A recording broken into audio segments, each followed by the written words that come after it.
आप सभी को मनीषा एस्ट्रोलॉजर का नमस्कार। आज हमने एक भारत रत्न खो दिया है। कौन कहता है हमारे बीच लता जी नहीं रही।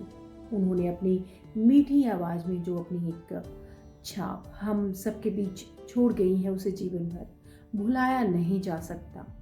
इसी याद में मैं आज एक मोटिवेशनल स्टोरी आप सभी के साथ शेयर करने जा रही हूँ। उससे पहले मैं चाहूँगी यह कहना, भगवान उनकी आत्मा को शांति प्रदान करे। आइए जानते हैं एक ऐसी मोटिवेशनल स्टोरी, डेथ, मौत के बारे में ना कोई बात करना चाहता है और ना कोई सुनना चाहता है। मौत के नाम से ही डर सा लगता है सबको, हमें भी। हम जितना डरें, जितना इससे भूलने की कोशिश करें, जितना इससे भागने की कोशिश करें, लेकिन मृत्यु जीवन का परम सत्य है। दोस्तों, आज मैं आपको जो कहानी सुनाने जा रही हूँ वह मौत से संबंधित ही है। एक कहानी है मौत की। आइए जानते हैं। एक गुरुजी से उनके एक शिष्य ने पूछा, गुरुजी, आपसे कभी कोई गलती क्यों नहीं होती? आप हमेशा खुश रहते हैं। अगर कोई आपके साथ गलत भी करता है तो आप उसे कुछ नहीं कहते। मैंने आपको कभी दुखी और उदास नहीं देखा। आप कभी किसी का दिल नहीं दुखाते हैं, किसी के साथ कुछ गलत नहीं करते। लेकिन यह संभव कैसे है? इसके जवाब में गुरुजी ने उससे कहा, तुम यह सारी बात छोड़ो और मैं तुम्हें एक दुखद सूचना बताने जा रहा हूं, तुम उस पर ध्यान दो। शिष्य ने पूछा, कौन सी सूचना गुरुजी? गुरुजी बोले, आप तुम्हारे पास सिर्फ 24 घंटे बचे हैं। 24 घंटे बाद अब तुम्हारी मृत्यु हो जाएगी, तुम मर जाओगे। गुरुजी के मुख से यह बात सुनकर उसके पैरों के नीचे से जमीन खिसक गई। वह थर-थर कांपने लगा और रोने लगा। जब उसे पता चला कि उसके पास सिर्फ एक दिन बचा है तो उसने जिसका भी दिल दुखाया था सबसे उसने माफी मांग ली। अपने घर वालों को प्यार देने लगा, लोगों में चीजें बांटने लगा, क्योंकि अब उसके पास बहुत कम समय बचा था और जिस किसी के साथ भी उसका गुस्सा था, शिकायत थी, वह सारी दूर हो गई। अगले दिन खुद गुरुजी उसके घर पहुंच गए और उसे पूछा, बताओ कि कल से लेकर अभी तक तुमने कोई गलत काम किया, किसी से झगड़ा किया, मन में किसी से कोई शिकायत रही तुम्हें, कोई पाप किया तो बताओ, किसी का दिल दुखाया हो? वह बोला, गुरुजी, मौत मेरे सर पर खड़ी है, मैं किसी के साथ क्या गलत व्यवहार करूंगा, बल्कि मैंने सबसे माफी मांग ली और सबको माफ कर दिया मैंने। अब मैं मरने ही वाला हूं तो जिंदगी से मुझे और क्या शिकायत हो सकती है? गुरुजी ने उससे कहा, यही तेरे सवाल का जवाब है।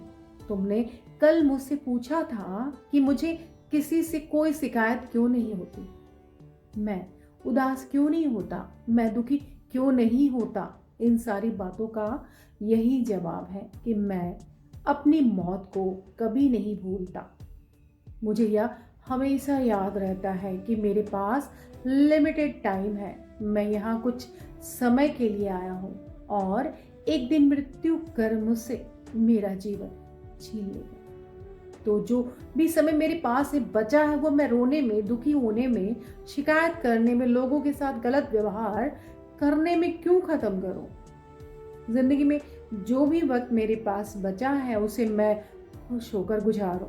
मैं अपने वक्त से खुद को और लोगों को ज्यादा से ज्यादा खुशियां दे सकूं। काश हमें भी इस बात का एहसास हो जाए कि जो हमें जिंदगी मिली है वह हमें हमेशा के लिए नहीं मिली है। जैसे हर चीज की एक एक्सपायरी डेट होती है, वैसे हमारे शरीर की भी एक एक्सपायरी डेट है। एक न एक दिन मृत्यु आती ही है, ये तय है। गुरुजी ने फिर उसे एक कहानी सुनाई और बोले, एक व्यक्ति की मौत से दोस्ती हो गई तो उसने अपने मौत से कहा कि अब तो तुम मेरे दोस्त हो, तो अब तुम मुझे नहीं मारना। तो मौत ने कहा कि मेरे हाथ में नहीं है, यह प्रकृति का नियम है। जो भी इस दुनिया में आया है उसे मरना ही पड़ेगा।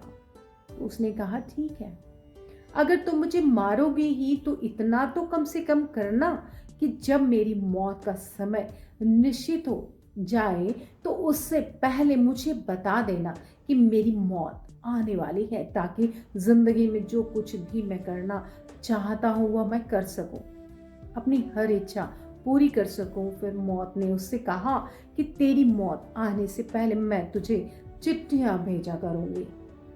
यह सुनकर वह व्यक्ति खुश हो गया और सोचने लगा कि कम से कम मुझे पता तो चलेगा कि मेरी मौत कब होने वाली है। उसकी जिंदगी में समय समय पर कभी उसके मामा, चाचा, माता पिता, दोस्त धीरे धीरे करके सब मरने लगे और एक दिन ऐसा हुआ कि मौत उसके सामने आकर खड़ी हो गई और कहने लगा कि अब तू भी चल, तेरा भी वक्त आ गया है। वह बहुत हैरान सा रह गया और कहा कि तुमने तो कहा था कि मैं तुम्हें चिट्ठियां भेजूंगी, पर मेरे पास कोई चिट्ठियां नहीं आई और तुम अचानक से मुझे लेने आ गई हो। इसके बाद मौत ने कहा सॉरी, तुम्हें बहुत, जब शुरू शुरू में तुम्हारे रिश्तेदार मरे वह सारी मेरी चिट्ठियां ही तो थी कि जब तेरा नंबर जल्दी ही आने वाला है। फिर तुम्हारे दोस्त मरे वह भी मेरी चिट्ठियां ही थी। इसी प्रकार वास्तविकता में यह कहानी हमारी ही है। हमें भी मौत चिट्ठियां भेजती रहती है कि आज यह मर गया, आज वह मर गया, लेकिन हमें होश ही नहीं रहता, हमें यह एहसास ही नहीं होता कि एक दिन हमारा भी समय खत्म होगा। हजारों लोग रोज मरते हैं, लेकिन उन्हें देखकर भी दूसरे लोगों को होश नहीं आता। दूसरे लोग बेहोश होकर पड़े रहते हैं। बात यह नहीं है कि मौत एक दिन आनी ही है, बात यह है कि क्या हम जिंदगी जी रहे हैं या हम अपनी जिंदगी ऐसे ही बर्बाद कर रहे हैं। अर्थात कहते हैं कि हम जब इस दुनिया में आते हैं ना तो रोते रोते आते हैं।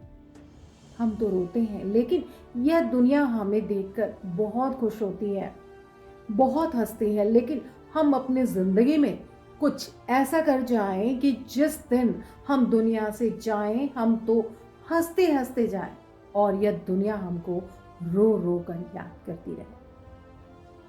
अगर हमें भी यह एहसास बना रहे या याद बनी रहे कि हमारे पास सीमित समय है तो किसी से कोई नाराजगी नहीं रहेगी, किसी से कोई गुस्सा नहीं होगा, किसी से कोई झगड़ा भी नहीं होगा। सारी मुसीबत दूर हो जाएगी, हर दुख आपको छोटा लगने लगेगा। कहते हैं कि अगर आपको यह एहसास हो जाए कि आपकी जिंदगी हर दिन आपके हाथों से निकल रही है, आपका वक्त आपके हाथ से निकल रहा है, यह सब सोचकर आपको डरने की बिल्कुल भी ज़रूरत नहीं है। जिंदगी को जीना सीखिए, अपने लाइफ में खुश रहना सीखिए। आप इसे असही दुख और उदासी में खत्म मत करें, बल्कि इस समय का सही उपयोग करके आप खुद भी खुश रहें और सारी दुनिया में खुशियां बांटें। मौत की कहानी। दोस्तों, अगर आपको यह कहानी, मौत की कहानी पसंद आई हो तो इसे अपने दोस्तों को एक मैसेज के तौर पर अपने परिवारजनों के साथ भी शेयर करें। और आपको यह कहानी कैसी लगी नीचे कमेंट बॉक्स में ज़रूर बताएं और आगे इसी तरह और भी प्रेरणादायक कहानियाँ सुनने के लिए हमारे इस चैनल को सब्सक्राइब करना ना भूलें। आप सभी के समक्ष मैं मनीषा एस्ट्रोलॉजर आप सभी का तहे दिल से धन्यवाद करती हूँ। भगवान आप सभी को लंबी उम्र दे, हमेशा स्वस्थ रहें और हमेशा व्यस्त रहें, खुशियों में मशरूफ रहें। नमस्कार, धन्यवाद।